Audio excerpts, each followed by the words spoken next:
Students, good morning. Last लेक्चरला आपण redox reaction मध्ये ion electron method नुसार ऍसिडिक आणि बेसिक मीडियम मध्ये रिएक्शन बॅलन्सिंग कसं करायचं ते आपण बघितलं. त्यानंतर नेक्स्ट बघू आपण redox reaction and electrode potential हे आपण आता स्टडी करणार आहे. Okay, already redox reaction the reaction in which simultaneous oxidation and reduction take place. These are known as a redox reaction. Okay, ज्या रिएक्शन मध्ये एकाच वेळी ऑक्सिडेशन आणि रिडक्शन होत असतं त्याला आपण रिडॉक्स रिएक्शन म्हणतो. आणि इलेक्ट्रोड पोटेन्शियल म्हणजे रिडॉक्स रिएक्शन झाल्यानंतर इलेक्ट्रोड पोटेन्शियल कसं डेव्हलप होत असतं, इलेक्ट्रोड वरती पोटेन्शियल जनरेट कसं होत असतं ते आपण बघणार आहोत. ओके, लक्षात घ्या. Redox reaction. This redox reaction. Okay, this redox reaction is a displacement reaction. Okay, redox reaction is a displacement reaction. Okay, redox reaction आपण इथे displacement reaction असं म्हटलेलं आहे. displacement reaction आपण का म्हणतो? ह्याच्यामध्ये काय होत असतं, एक ऍटम हा दुसऱ्या ऍटमने डिस्प्लेस होत असतो. लक्षात. ओके, कसं होतं लक्षात घ्या. फॉर एक्झाम्पल आपण एक रिडॉक्स रिएक्शनचं एक्झाम्पल घेतलं. Zn solid plus copper two plus aqueous medium. Aqueous म्हणजे वॉटर मधला आयन आहे, कॉपर टू प्लस, आणि इकडे आपलं काय होणार आहे Zn2 प्लस aqueous वॉटर मध्ये हा Zn2 प्लस आयन असणार. त्यानंतर नेक्स्ट इथं कॉपर मेटल हा सॉलिड स्टेट मध्ये. ओके, ही आपली टाइप ऑफ रिडॉक्स रिएक्शन, आपली रिडॉक्स रिएक्शन आहे. आणि ही रिडॉक्स रिएक्शन ही आपली डिस्प्लेसमेंट रिएक्शन. ओके, तर लक्षात घ्या डिस्प्लेसमेंट आपण काय म्हणतो बघा. इथं झिंक ऍटम आहे आणि कॉपर टू प्लस हा आयनचा फॉर्म. मग हाच कॉपर टू प्लस ह्याचं कन्व्हर्शन झिंक ऍटम मध्ये होते आणि हा झिंक ऍटमचं कन्व्हर्शन झिंकच्या आयन मध्ये होत असतं. लक्षात. त्यामुळे एक आयन हा दुसऱ्या आयनने रिप्लेस होत असतो. ओके, तर या ठिकाणी कॉपर टू प्लस आयन आहे, त्याचं कन्व्हर्शन या ठिकाणी Zn2 प्लस आयन आहे. इथे झिंक ऍटम आहे, त्याचं conversion Zn2 plus copper two plus आयनचं कन्व्हर्शन कॉपर मेटल झालं. ओके, आता लक्षात घ्यायचं यामध्ये बघा कॉपर ची ऑक्सिडेशन स्टेट आपली इथं +2 आहे. लक्षात. ओके, इथं झिंक अनकंबाइंड स्टेट मध्ये म्हणजे हा झिंक आपला फ्री स्टेट मध्ये आहे. इथं ऑक्सिडेशन स्टेट आपली काय असणार यांची 0 असणार. ओके, आणि इथं झिंकची ऑक्सिडेशन स्टेट आपली काय असणार आहे +2 आहे. आणि इथं कॉपरची ऑक्सिडेशन स्टेट आपली काय आहे 0. ओके, हे रूल सोडून आपण सांगू शकतो कुठलाही मेटल किंवा ऍटम अनकंबाइंड स्टेट मध्ये असेल तर त्याची ऑक्सिडेशन स्टेट 0. आणि इथं मोनोएटॉमिक आयन्स आहेत, झिंक वरती 2+ चार्ज आहे. जेवढा चार्ज असणार आहे मोनोएटॉमिक आयन वरती तेवढीच त्याची ऑक्सिडेशन स्टेट असणार. ओके, लक्षात. आता मग it is a redox reaction and this redox reaction is a displacement reaction. Okay, बघा आता झिंकचं कन्व्हर्शन 0 टू आपलं काय झालंय +2 मध्ये झालंय. ओके, झिंकचा ऑक्सिडेशन नंबर 0 टू +2 झालाय. आणि इथं कॉपरचा ऑक्सिडेशन नंबर +2 पासून काय झालं आपला 0 झाला. ओके, लक्षात आहे. कॉपरचा ऑक्सिडेशन नंबर +2 पासून 0 झालाय म्हणजे काय झालंय कमी झालंय ना, डिक्रीज झालाय. Okay, decrease in oxidation number जर असेल तर त्याला आपण काय म्हणतो असतो रिडक्शन असं म्हणतो. डिक्रीज इन ऑक्सिडेशन नंबर म्हणजे रिडक्शन. आणि ऑक्सिडेशन नंबर डिक्रीज होत असेल तर इलेक्ट्रॉन आपण गेन करत असतो. ओके, इलेक्ट्रॉन घेत असतो. ओके, लक्षात. ओके, गेन ऑफ इलेक्ट्रॉन म्हणजे रिडक्शन, गेन ऑफ इलेक्ट्रॉन म्हणजे काय decrease in oxidation. Oxidation number कमी होणे म्हणजे गेन ऑफ इलेक्ट्रॉन, त्यालाच आपण रिडक्शन. आणि झिंकचा ऑक्सिडेशन नंबर काय बघा 0 टू काय झालाय +2 झाला. ओके, जे इन्क्रीज झालं इन्क्रीज इन ऑक्सिडेशन नंबर म्हणजेच काय असणार आहे ऑक्सिडेशन असणार आहे okay increase in oxidation number म्हणजेच काय ऑक्सिडेशन ऑक्सिडेशन म्हणजेच काय loss of electrons okay oxidation number आपला इन्क्रीज होत आहे म्हणजेच काय इलेक्ट्रॉन्स लॉस होत असतात तर चलो आता ह्या रिडॉक्स रिएक्शन मध्ये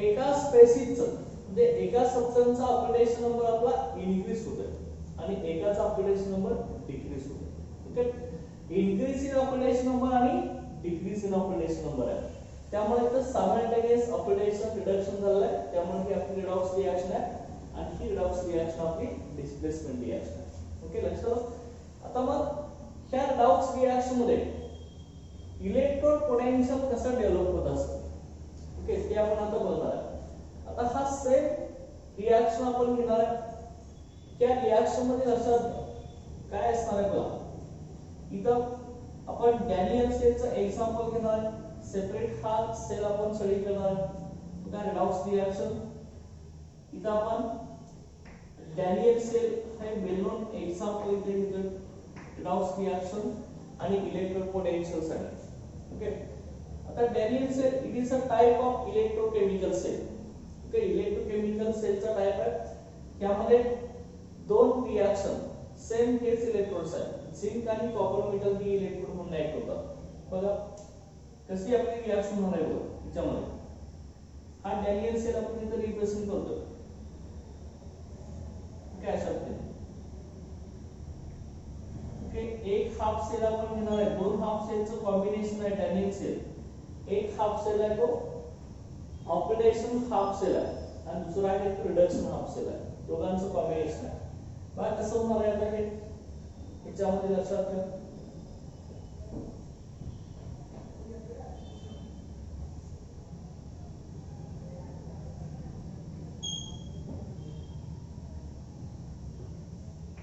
ओके हा आपला बीकर असेल बीकर मध्ये आपण घेणार आहे 1 मोलार ZnSO4 सोल्यूशन आणि ह्याच्यामध्ये झिंकचा रॉड आपण डीप करणार ओके झिंक रॉड आणि या साईडला इथं आपण घेणार आहे कॉपर मेटलचा रॉड हा 1 मोलर कॉपर सल्फेटच्या सोल्यूशन मध्ये आपण डीप करणार आहे का 1 मोलर कॉपर सल्फेटच्या सोल्यूशन मध्ये डीप करणार आहे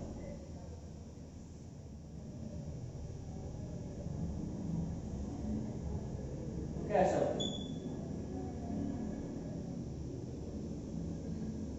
ओके बघा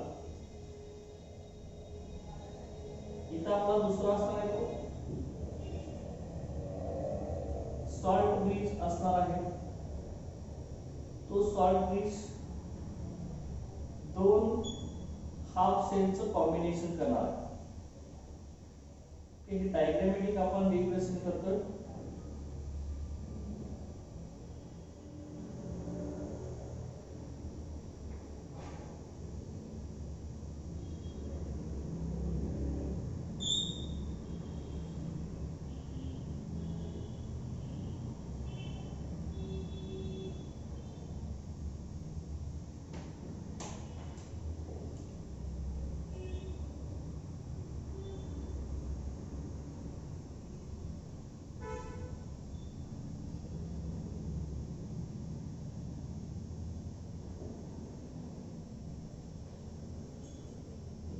हा आपला सॉल्ट ब्रिज असेल त्यामध्ये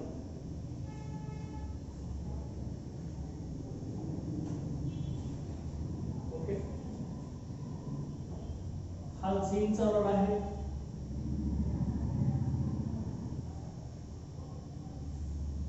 इथून करंट आपला इकडे फ्लो होणार आहे इथं व्होल्टमीटर असेल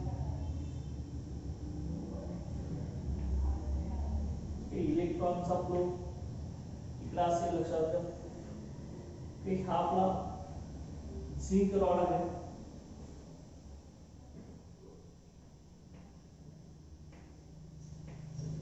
हे झिंक रॉड, हा जो झिंक रॉड आहे तो आपला एनोड म्हणून ऍक्ट होणार, ते एनोड. आणि ह्या साईडला जो असणार आहे तो कॉपरचा रॉड असणार. आणि कॉपरचा रॉड जो आहे, कॉपर मेटलचा रॉड, तो आपला ह्या ठिकाणी कॅथोड म्हणून ऍक्ट होणार. ओके, झिंकचा रॉड एनोड आणि कॉपरचा जो रॉड आहे तो आपला काय म्हणून ऍक्ट होणार, एनोड म्हणून ऍक्ट होणार. ओके, इथं हा कॉपरचा रॉड आपण कॉपर सल्फेट सोल्युशन मध्ये आपण डीप करतोय. आहे 1 मोलार कॉपर सल्फेट सोल्युशन. आणि इथं आपण घेतोय झिंकचा रॉड, हा आपण 1 मोलार ZnSO4 सोल्युशन मध्ये आपण डीप करतो. ओके, लक्षात ठेवा की इथं आपलं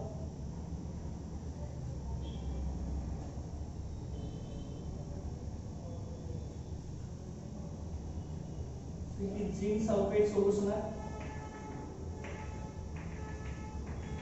ठीक आहे, लक्षात घ्यायचं. आणि त्या साईडला आपलं कॉपर सल्फेटचं सोल्युशन आहे. ओके, लक्षात ठेवा.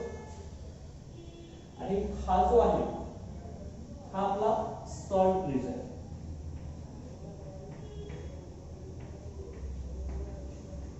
सॉल्ट ब्रिज, हा सॉल्ट ब्रिज दोन हाफ सेलचं कॉम्बिनेशन करतो. ओके, हा सॉल्ट ब्रिज आहे. याच्यामध्ये सॅच्युरेटेड पोटॅशियम क्लोराइड किंवा अमोनियम नायट्रेटचं सोल्युशन असते याच्यामध्ये.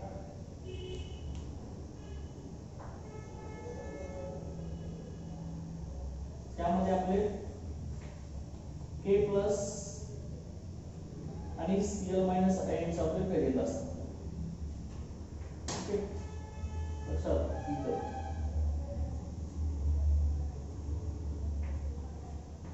K+ Cl- हे आयन्स आपले इथं प्रेझेंट असतात सॉल्ट ब्रिज मध्ये.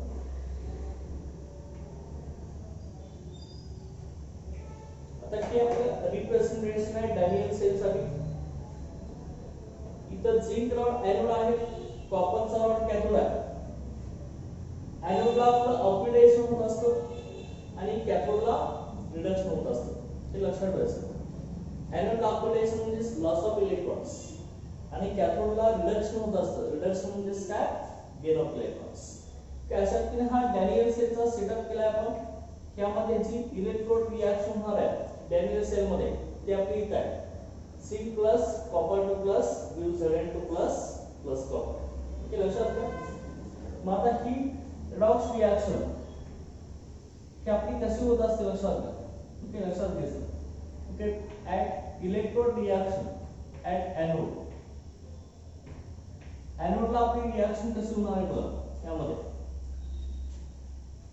एनोडला हा झिंक रॉड आहे, तो एनोड म्हणून ऍक्ट होणार. एनोडला आपला ऑक्सिडेशन होणार. ऑक्सिडेशन झाल्यावरती काय होईल बघा, हा झिंक सॉलिड आहे, त्याचं कन्व्हर्शन Zn2 प्लस 2 इलेक्ट्रॉन्स च्या ऍक्वेस सोल्युशन मध्ये आयन्स तयार झाले. इथं आपलं ऑक्सिडेशन चालू, ते oxidation. Okay, loss of electrons. Oxidation म्हणजे काय, लॉस ऑफ इलेक्ट्रॉन्स झाला. त्यानंतर at anode electrode, sorry at cathode, कॅथोडला आपलं काय होणार आहे, रिडक्शन प्रोसेस होणार आहे. Reduction gain of electron. Cathode कोण आहे, आपला कॉपरचा जो रॉड आहे तो आपला कॅथोड म्हणून ऍक्ट होणार. कॉपरचं काय होणार बघा, कॉपर आहे, हा Cu2+ आहे ऍक्वेस सोल्युशन मध्ये. कॉपर सल्फेट मध्ये कॉपर 2+ आयन असणार आहे ऍक्वेस. हे 2 इलेक्ट्रॉन्स झिंक ने लॉस केले 2 इलेक्ट्रॉन्स, हे कॉपर 2+ आयन एक्सेप्ट करणार. त्यावेळी आपल्याला इथं कॉपरचा मेटल तयार होणार. ओके, इथं झालं आपलं रिडक्शन. ओके, रिडक्शन म्हणजे काय, आपलं gain of electrons. Okay, reduction gain of electrons. Okay, मग ओव्हरऑल रिएक्शन आपली कशी होणार आहे, दोघांचं combination overall net cell reaction ही आपली कशी असणार आहे.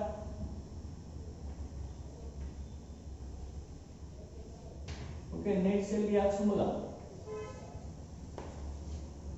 ह्या दोन यांचं कॉम्बिनेशन आहे. हे 2 इलेक्ट्रॉन्सला इथले 2 इलेक्ट्रॉन्स आपले असे कॅन्सल होतील.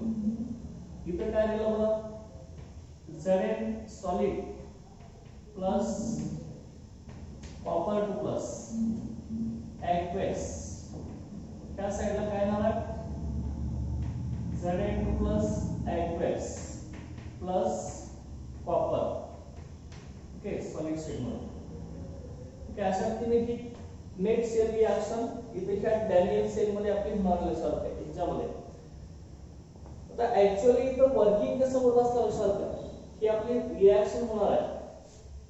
आता बघा झिंकचा जो रॉड आहे तो आता मी इकडे सेपरेट रिप्रेझेंट करतो. इथं हा झिंक रॉड, ओके, हा एक्सटर्नल मेटॅलिक वायर मधून ह्या व्होल्टमीटर थ्रू इकडे कॉपरच्या रॉडला इथे कनेक्ट केला आणि झिंकचा रॉड झेडएनएसओ4 सोल्युशन मध्ये आपण डीप केला. 1 मोलर कॉन्संट्रेशन आहे त्याचं, आणि कॉपरचा rod 1 molar copper sulphate solution मध्ये आपण डीप केला. ओके, आता मला लक्षात घ्या, ज्यावेळी ओके ऑक्सिडेशन होणार म्हणजे इलेक्ट्रिक करंट आपला स्टार्ट होणार, त्यावेळी कसं होणार बघा, झिंकचा जो रॉड आहे, झिंकचा रॉड हा Zn2+ आयन तर सोल्युशन मध्ये रिलीज करणार. हे लक्षात घ्या, इथे सेपरेट मी दाखवलं इथं कशा पद्धतीने होणार आहे बघा, लक्षात घ्या इथं. ओके, झिंकचा रॉड आहे हा. ओके, ज्यावेळी ऑक्सिडेशन होणार आहे त्यावेळी झिंकचं कन्व्हर्सन Zn2+ मध्ये होणार आहे. लक्षात घ्या, Zn2+ मध्ये. तर झिंकचा रॉड काय येणार आहे, Zn2+ आयन टाकणार आणि हे Zn2+ आयन इथं सोल्युशन मध्ये रिलीज होणार असेल. Zn2+ आयन असे सोल्युशन मध्ये रिलीज होणार आणि हे लॉस केलेले इलेक्ट्रॉन्स इथे ऍज इट इज मेटलच्या प्लेट वरती राहणार लक्षात घ्या. ओके, लॉस केलेले इलेक्ट्रॉन्स मेटलच्या प्लेट वरती राहणार, त्यामुळे मेटल प्लेट आपली निगेटिव्ह चार्ज होणार आहे. लक्षात आहे, एनोडला ऑक्सिडेशन झाल्यावरती झिंकचं कन्व्हर्जन Zn2+ मध्ये होत असतं. हे Zn2+ आयन इथं सोल्युशनच्या फॉर्म मध्ये येत असतात. इथं लक्षात घ्या, इथं हे सेपरेट आपण इथं दाखवलंय. ओके, बघा इथं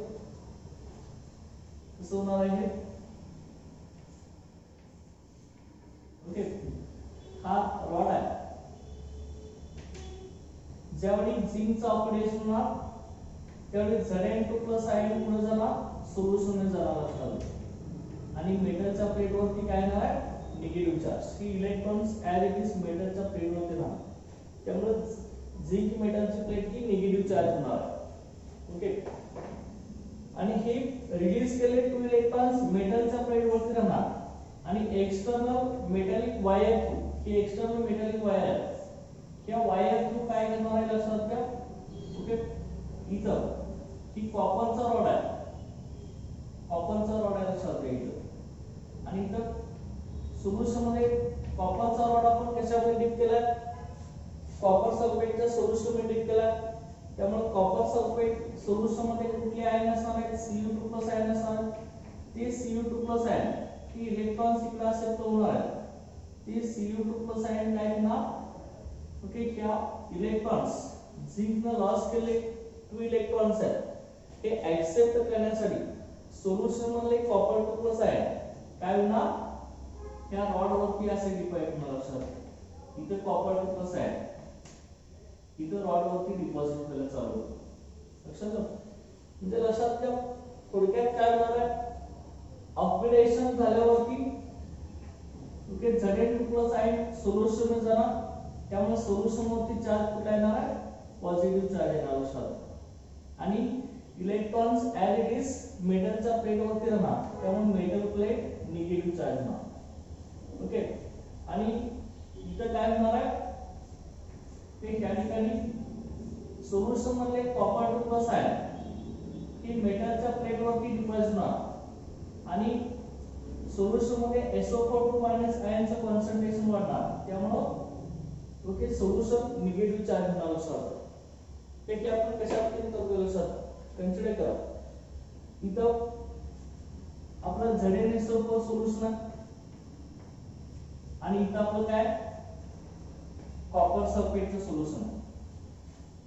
कॉपर सल्फेट सोल्युशन मध्ये कुठले आयन्स आहेत Cu2 SO4 आणि ZnSO4 मध्ये Zn2 SO4 हे आयन्स आहेत लक्षात घ्या। पण हा जो रॉड आहे का तो झिंकचा रॉड आणि इथला जो रॉड आहे तो कॉपरचा रॉड। ठीक कसं होणार बघा मग ज्यावेळी झिंक रॉडचं ऑक्सिडेशन त्यावेळी Zn2 आयन सोल्युशन मध्ये जाणार, त्यामुळे सोल्युशन वरती पॉझिटिव्ह चार्ज येणार लक्षात घ्या। आता इथे कन्सिडर करा तुम्ही ओके समजा 10 मॉलिक्युल्स आहेत आपले ZnSO4 चे 10 मॉलिक्युल्स आहेत। मग 10 मॉलिक्युल ZnSO4 आहेत म्हणजे 10 Zn2 आयन असणार आणि 10 SO4 आयन असणार ओके। मग लक्षात घ्या काय होणार बघा ह्यामध्ये आता ही 10 Zn2 आयन ऑलरेडी सोल्युशन मध्ये प्रेझेंट आहे आणि 10 SO4 आयन प्रेझेंट आहे, त्यामुळे जेवढे पॉझिटिव्ह आयन्स आहेत तेवढेच आपल्या इथे निगेटिव्ह आयन्स इथे असणार आहेत 10 Zn2 10 SO4 त्यामुळे सोल्युशन आता न्यूट्रल आहे। आणि ज्यावेळी झिंकचं ऑक्सिडेशन होणार त्यावेळी Zn2 आयन सोल्युशन मध्ये रिलीज होणार ना ओके, त्यामुळे सोल्युशन मध्ये एक्स्ट्रा पॉझिटिव्ह चार्ज आले ओके आणि ह्यानं लॉस केले इलेक्ट्रॉन्स ऍज इट इज मेटलच्या प्लेटवरती राहिले लक्षात घ्या, त्यामुळे सोल्युशन पॉझिटिव्ह चार्ज आलं ओके। आता सोल्युशन न्यूट्रल होतं ऑक्सिडेशन होण्याच्या अगोदर, ज्यावेळी Znचं ऑक्सिडेशन होणार त्यावेळी Zn2 आयन सोल्युशन मध्ये येणार, त्यामुळे सोल्युशन पॉझिटिव्ह चार्ज होणार आणि ह्यानं लॉस केले इलेक्ट्रॉन ऍज इट इज मेटलच्या प्लेटवरती येणार ओके। मग लक्षात घ्या पुढे काय होत असतं बघा, मग ह्या झिंक रॉड मेटलच्या वायरनं कनेक्ट इथं कॉपरच्या रॉडला केला असतो। आता कॉपर हा आपला कॅथोड म्हणून आहे, इथं काय होत असतं लक्षात घ्या कॉपरचा रॉड आपण कॉपर सल्फेट सोल्युशन मध्ये डीप केला आहे। कॉपर सल्फेट सोल्युशन मध्ये कोण आहे कॉपर 2 आयन आणि SO4 आयन प्रेझेंट आहे बरोबर।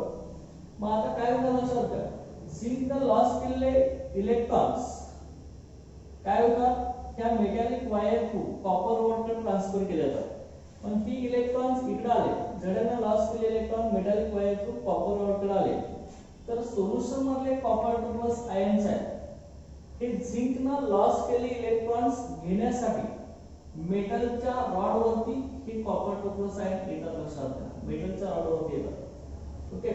त्यामुळे सोल्युशन मध्ये कोण राहतं फक्त SO4 आयन्स राहतात लक्षात घ्या काय म्हटलंय काय म्हणतो लक्षात की ज्यावेळी Zn लॉस केलेले electron metallic wire through copper कडे येणार त्यावेळी ही इलेक्ट्रॉन्स गेन करण्यासाठी कॉपर सल्फेटच्या सोल्युशन मध्ये कॉपर 2 आयन त्या मेटलच्या रॉडवर डिपॉझिट होत असतात ओके।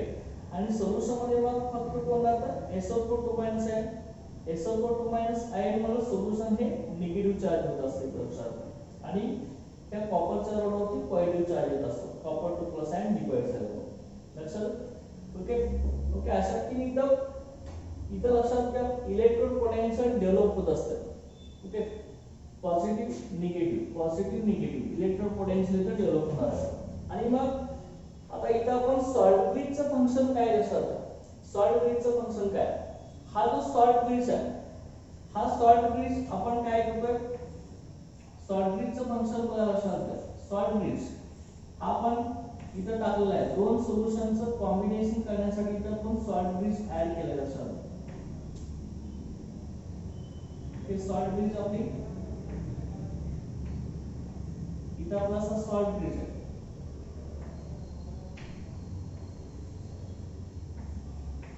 ओके।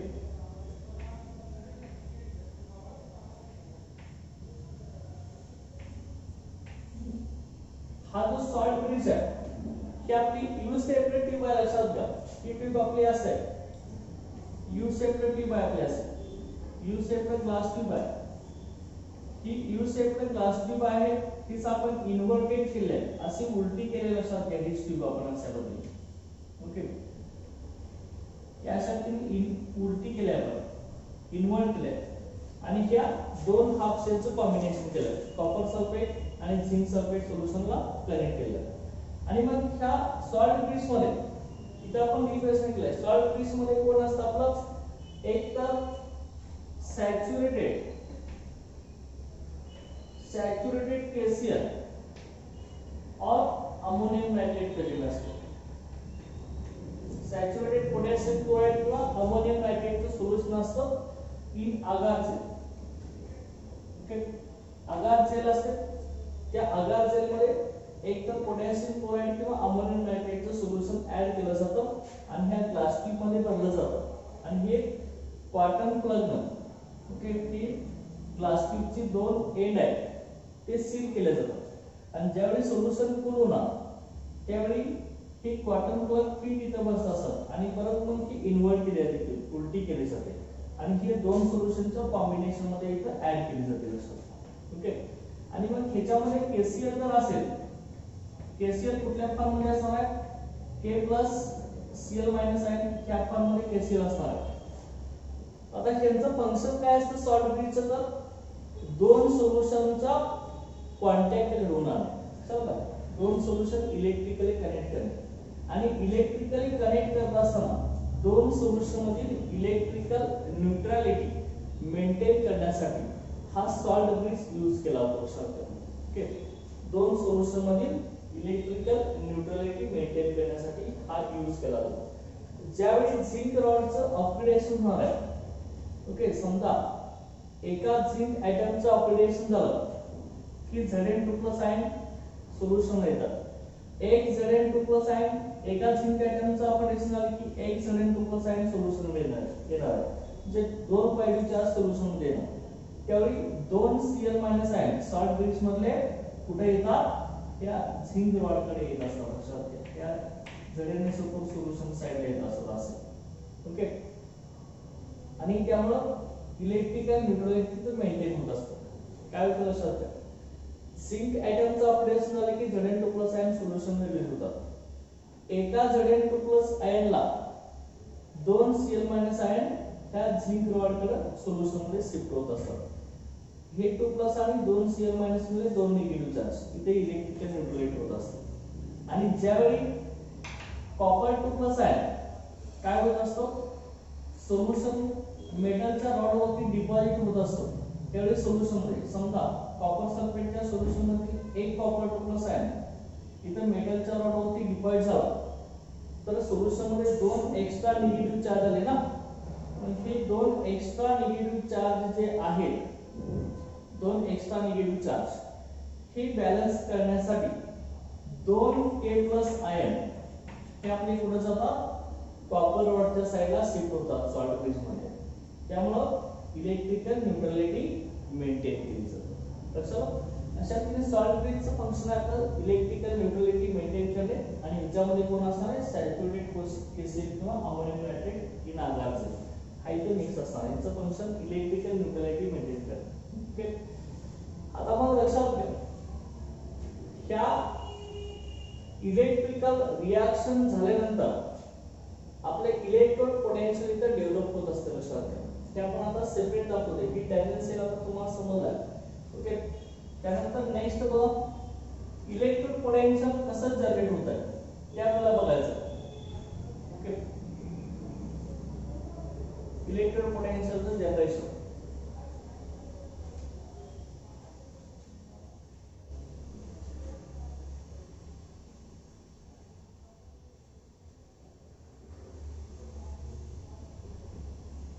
इलेक्ट्रोड पोटेन्शियल आणि रिडॉक्स रिएक्शन यांचं कनेक्शन आहे आता आपल्याला लक्षात आलं बघा इथे कसं होत असतं की इलेक्ट्रोड पोटेन्शियल जनरेट कसं होणार बघा आता आपण बघितले डॅनियल सेलचं एक्झाम्पल घेतलेलं आहे याच्यामध्ये काय होतं आपलं दोन हाफ सेल होते लक्षात ओके आता ऑक्सिडेशन होत असताना काय होत असते आपलं ऑक्सिडेशन होत असताना Zn2 प्लस आयन काय केलं आपला Zn2 प्लस आयन सोल्युशन मध्ये रिलीज केलाय त्यामुळे सोल्युशन मध्ये आपला असा पॉझिटिव्ह चार्ज आला आणि इलेक्ट्रॉन ऍज इट इज मेटलच्या प्लेट वरती राहिले त्यामुळे मेटल प्लेट निगेटिव्ह चार्ज झाले असतात हे ऑक्सिडेशन मुळे झालं ओके ऑक्सिडेशन झाल्यावरती मेटलचे आयन्स म्हणजे तिथे Zn2 प्लस आयन सोल्युशन मध्ये आले त्यामुळे सोल्युशन पॉझिटिव्ह चार्ज आला आणि इलेक्ट्रॉन ऍज इट इज मेटलच्या प्लेट वरती त्यामुळे इथं मेटलचा रॉड आणि सोल्युशन या दोघांच्या इंटरफेसला म्हणजे सरफेस वरती इलेक्ट्रोड पोटेन्शियल इथे जनरेट झालेलं असतं आणि त्याचवेळी रिडक्शन होत असताना सुद्धा काय होत असते बघा रिडक्शन मध्ये गेन ऑफ इलेक्ट्रॉन होत असताना ऑक्सिडेशन प्रोसेस मध्ये लॉस केलेले इलेक्ट्रॉन्स आहेत ते रिडक्शन मध्ये गेन केले जात असतात लक्षात घ्या रिडक्शन प्रोसेस मध्ये घेतले जातात इथे आपण कॉपरचा रॉड घेतला होता कॉपरचा रॉड मध्ये काय होत असताना सोल्युशन मध्ये कॉपर 2 प्लस आयन त्या कॉपर रॉड वरती डिपॉझिट होत असतात ऑक्सिडेशन मध्ये लॉस केलेले इलेक्ट्रॉन्स गेन करण्यासाठी लक्षात घ्या ओके त्यामुळे कॉपरच्या रॉड वरती कॉपर 2 प्लस आयन डिपॉझिट झाल्यामुळे सोल्युशन मध्ये कोण राहणार मग कॉपर सल्फेट मधील Cu2 प्लस आणि SO2 मायनस आयन असणार हे कॉपर 2 प्लस आयन इतर मेटलच्या रॉड डिपॉझिट झाले सोल्युशन मध्ये कोण झालं SO2 मायनस आयन त्यामुळे सोल्युशन असं निगेटिव्ह चार्ज होत असतं ओके लक्षात का आणि इथं पण Zn च्या सोल्युशन मध्ये Zn2 प्लस आणि SO2 मायनस आयन असतात हा ऑक्सिडेशन झाल्यावरती Zn2 plus ion extra release करतो आणि ते सोल्युशन मध्ये येतात एक्स्ट्रा पॉझिटिव्ह चार्ज सोल्युशन मध्ये रिलीज होतात त्यामुळे solution negative charge metal plate negative charge solution positive charge आणि रिडक्शन मध्ये सोल्युशन मध्ये पॉझिटिव्ह आयन्स मेटल प्लेट वर डिपॉझिट होतात आणि सोल्युशन मध्ये एक्स्ट्रा मग निगेटिव्ह चार्ज इथे राहत असतात त्यामुळे सोल्युशन निगेटिव्ह चार्ज होत असतं आणि ऑक्सिडेशन आणि रिडक्शन या दोन्ही प्रोसेस मध्ये ओके इलेक्ट्रोड वरती पोटेन्शियल डेव्हलप होत असतं लक्षात इलेक्ट्रोड वरती पोटेन्शियल डेव्हलप होत असतं मग ऑक्सिडेशन झाल्यामुळे जे पोटेन्शियल डेव्हलप होत असतं त्याला आपण ऑक्सिडेशन पोटेन्शियल असं म्हणतो आणि रिडक्शन झाल्यामुळे जे पोटेन्शियल डेव्हलप होतं त्याला आपण रिडक्शन पोटेन्शियल असं म्हणत असतो ओके आता मग हे जे इलेक्ट्रिक पोटेन्शियल डेव्हलप होणार आहे रेडॉक्स रिएक्शन झाल्यामुळे त्यालाच आपण इलेक्ट्रोड पोटेन्शियल असं म्हणतो लक्षात इलेक्ट्रोड पोटेन्शियलची डेफिनेशन आपली कशी असणार लक्षात घ्या ओके काय डेफिनेशन आहे बघा आपली the electrical potential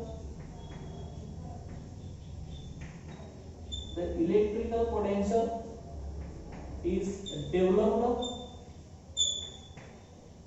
due to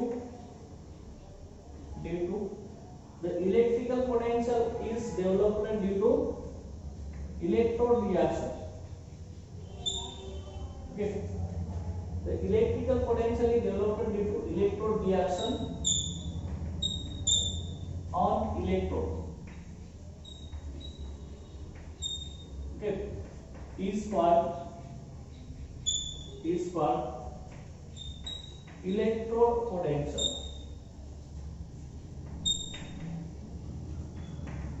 is called electrode potential कसं होतं इलेक्ट्रिकल पोटेन्शियल डेव्हलप होणार आहे इलेक्ट्रोड वरती रिएक्शन झाल्यावरती ओके इलेक्ट्रोड वरती इलेक्ट्रोड रिएक्शन झाल्यावरती जे इलेक्ट्रिकल पोटेन्शियल डेव्हलप होतं त्यालाच आपण काय म्हणणार आहे इलेक्ट्रोड पोटेन्शियल असं म्हणणार लक्षात जे ऑक्सिडेशन रिएक्शन झाल्यावरती जे पोटेन्शियल डेव्हलप होतं ते ऑक्सिडेशन पोटेन्शियल असणार रिडक्शन रिएक्शन मध्ये जे पोटेन्शियल डेव्हलप झालं त्याला रिडक्शन पोटेन्शियल असं आपण म्हणणार लक्षात ही इलेक्ट्रोड पोटेन्शियलची डेफिनेशन आहे आपल्या लक्षात electrical potential is developed due to electrode reaction on electrode is called electrode potential then the magnitude okay magnitude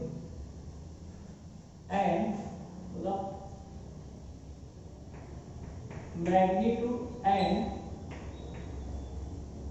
sign of electrode potential sign of electrode potential, magnitude and sign of electrode potential depends on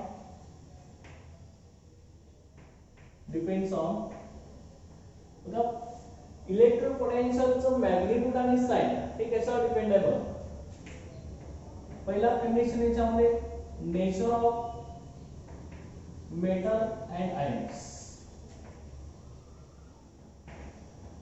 okay, nature of metal and ions म्हणजे तो मेटलचा nature कसा आहे, तो metal oxidise होणार आहे का reduce होणार आहे, त्या मेटलचं नेचर कसं आहे म्हणजे तो मेटल ऑक्सिडेशन करतो की रिडक्शन करतो त्याच्यावर डिपेंड आहे.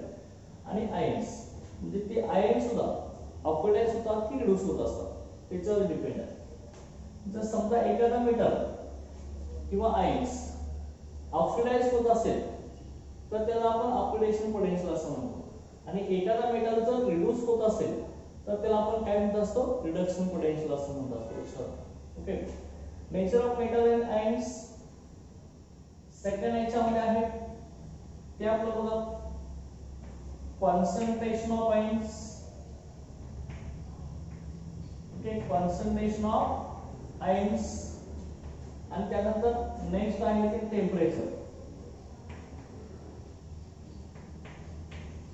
ओके, त्या तीन कंडिशन वरती मॅग्निट्यूड आणि sign of electrode potential depend आहे. ओके, हे लक्षात ठेवायचं. आता मग त्यानंतर नेक्स्ट बघा त्यामध्ये इलेक्ट्रोड वरती ज्या रिएक्शन होत असतात त्या रिएक्शन आपण इलेक्ट्रोड रिएक्शन असं म्हणत असतो. लक्षात ठेवा की द रिएक्शन्स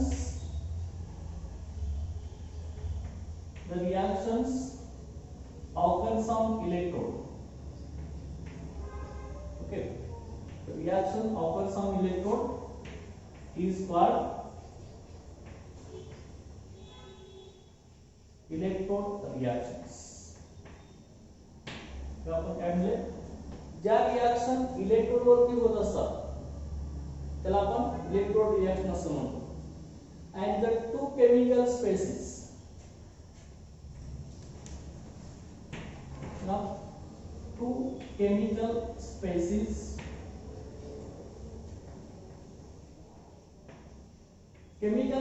म्हणजे chemical substance. Two chemical species linked by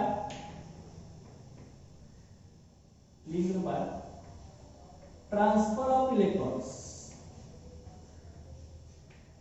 Transfer of electrons forms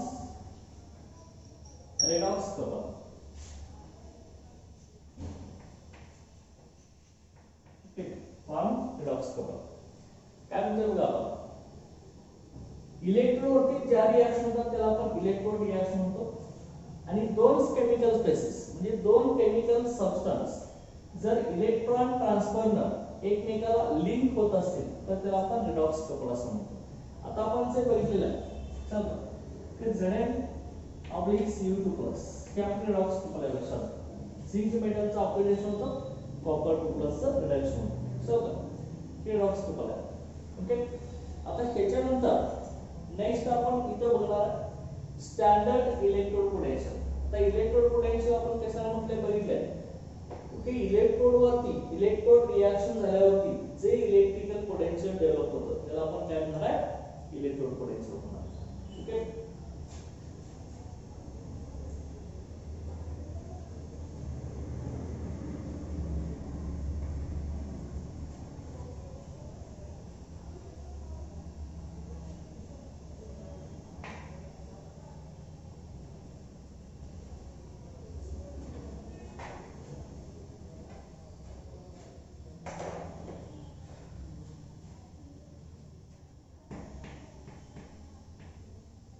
standard electrode potential.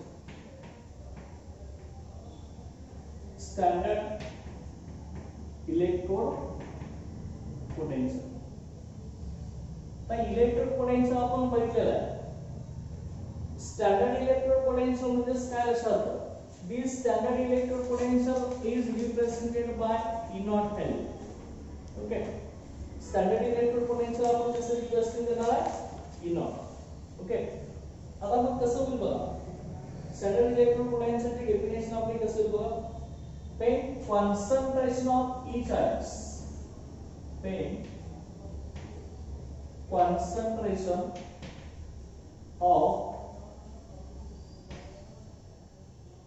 concentration of each species,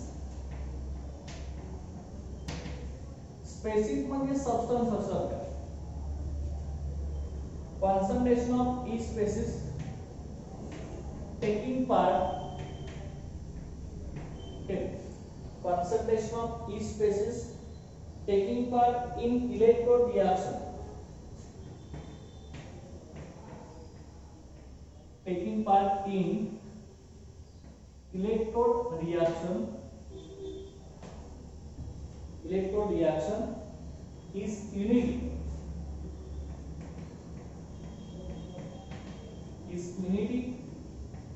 and temperature is 298, and temperature is 298 Kelvin. The observed electrode potential, the observed electrode potential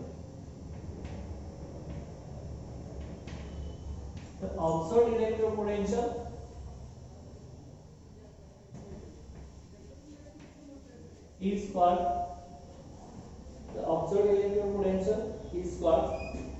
standard electrode potential, is called standard electrode potential. लक्षात, तेच आपण कुठल्या symbol दाखवतोय E not ह्या symbol दाखवतो, आणि फक्त electrode potential असेल ते आपण E ह्या सिम्बॉल दाखवतो. लक्षात. ओके, तर concentration of e species, species म्हणजे सबस्टन्स, प्रत्येक सबस्टन्सचं कॉन्सन्ट्रेशन, ओके, जे सबस्टन्स इलेक्ट्रोड रिएक्शन मध्ये भाग घेतात त्या प्रत्येक सबस्टन्सचं कॉन्सन्ट्रेशन युनिटी असेल. युनिटी म्हणजे इक्वल असेल. लक्षात घ्या, युनिटी म्हणजे इक्वल, म्हणजे युनिटी पैकी जास्त लक्षात घ्या 1 मोलर कॉन्सन्ट्रेशन असेल. कॉन्सन्ट्रेशन ऑफ इच आयन्स म्हणजे कॉपर 2+ आयन असेल, Zn 2+ आयन असेल, त्या दोन्ही आयनचं कॉन्सन्ट्रेशन 1 मोलर असेल. कॉन्सन्ट्रेशन युनिटी असेल म्हणजे इक्वल असेल, आणि टेम्परेचर 298 केल्विन पाहिजे. ओके, लक्षात, म्हणजे 25 डिग्री सेल्सिअस पाहिजे. लक्षात घ्या, त्या कंडिशनला जे पोटेन्शियल आपलं ऑब्झर्व होत असणार आहे त्याला आपण काय म्हणणार आहे, स्टँडर्ड इलेक्ट्रोड पोटेन्शियल. आणि तेच पोटेन्शियल आपण कुठल्या सिम्बॉल दाखवतोय, E नॉट या सिम्बॉल आपण रिप्रेझेंट करत असतो. मग आता हे जे स्टँडर्ड इलेक्ट्रोड पोटेन्शियल आहे, ह्या स्टँडर्ड इलेक्ट्रोड पोटेन्शियलची व्हॅल्यू आणि त्यांचं जे साइन आहे ते ऑक्सिडेशन आणि रिडक्शन पोटेन्शियलवर डिपेंड असतात. ओके, एखादा सबस्टन्सचं ऑक्सिडेशन होत असतं त्यावेळी असणारा पोटेन्शियल आपण स्टँडर्ड ऑक्सिडेशन पोटेन्शियल असं म्हणतो. एखाद्या सबस्टन्सचं रिडक्शन झाल्यावरती जे पोटेन्शियल डेव्हलप होतं त्याला आपण स्टँडर्ड रिडक्शन पोटेन्शियल असं आपण म्हणत असतो. लक्षात घ्या, त्यांचं इम्पॉर्टन्स काय आहे आणि जे रिडॉक्स कपलचं फॉर्मेशन होत असणार आहे त्याच्यावर आपण एखादा ऑक्सिडेशन आणि रिड्यूसिंग एजंट कसा फाइंड आउट करणार आहे ते आपण आता नेक्स्ट लेक्चरला आपण स्टडी करणार. Okay, thank you.